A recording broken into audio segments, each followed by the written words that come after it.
Hello students, this is our last video of the unit AD and its component, that is income and its determinants, and this chapter is excess demand and deficit demand. Now in our last chapter we had studied that according to Keynes, AS is perfectly elastic and we can increase aggregate supply.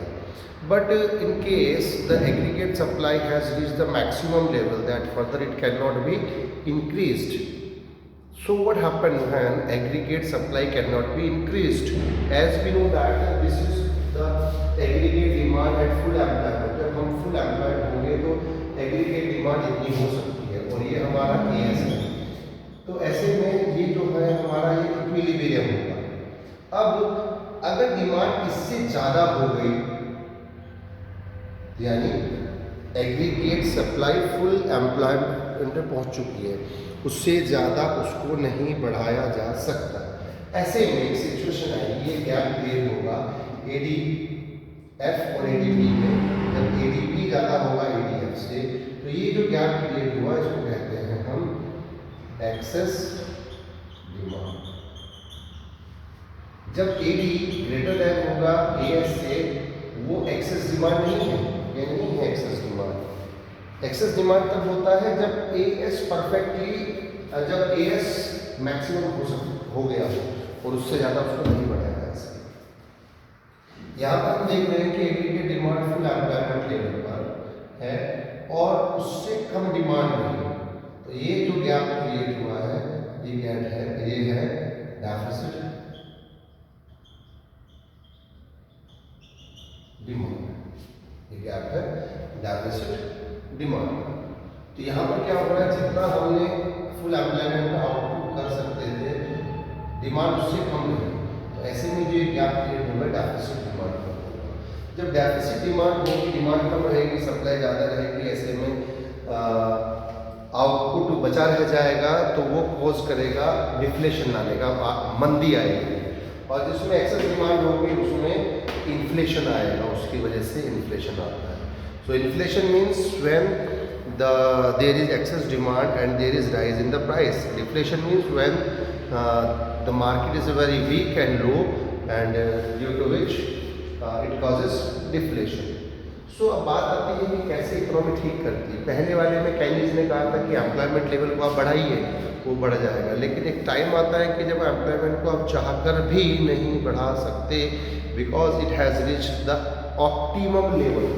तो जब optimum level वो पहुंच चुका है, ऐसे में अब क्या करें, उसके लिए अब गवर्नमेंट को आगे ना आना पड़ता है. गवर्नमेंट आएगी तो दो तरह की पॉलिसी लाएगी, एक फिस्कल पॉलिसी और एक मॉनेटरी पॉलिसी. फिस्कल पॉलिसी जो गवर्नमेंट बजट में पेश करती है, इसलिए फिस्कल पॉलिसी को हम बजटरी पॉलिसी भी कहते हैं.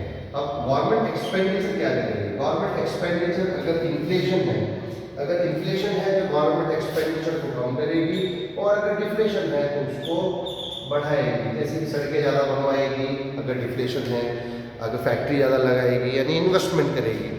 और अगर इन्फ्लेशन है तो वो क्या करेगी, उसमें से मनी सप्लाई कम कर देगी. यानी कैसा करेगी, उसके लिए गवर्नमेंट एक्सपेंडिचर कम करेगी, AD कम हो जाएगा.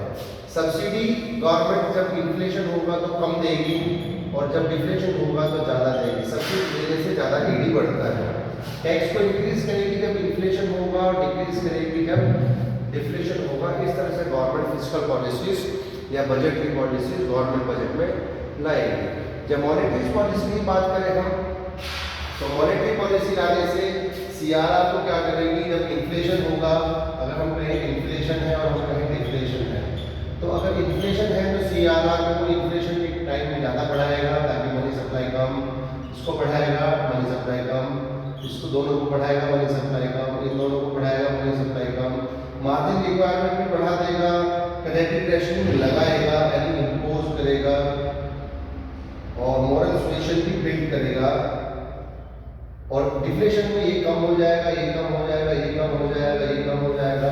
मार्जिन रिक्वायरमेंट यहाँ पर ये इसमें ये वाला जो है ओपन मार्केट ऑपरेशन, यहाँ इन्फ्लेशन हो तो वो क्या करेगा, सेल करेगा, और जब डिफ्लेशन हो तो वो बाई करेगा.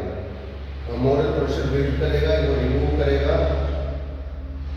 तो ये हम पढ़ चुके हैं हमारे मनी एंड बैंकिंग वाले चैप्टर में। इस तरह से ही एक्सेस डिमांड और डेफिसिट डिमांड की वीडियो आपकी तैयार होती है, जो आपको ये बताएगी कि कैसे एक्सेस डिमांड और इसमें डेफिसिट डिमांड होती है। इंपॉर्टेंट है चैप्टर ये, 6 मार्क्स के लिए। आपसे इन्फ्लेशनरी गैप पूछा जा सकता है कि ये डेफिसिट डिमांड वाला है, इसी को डिफ्लेशनरी गैप भी कहते हैं,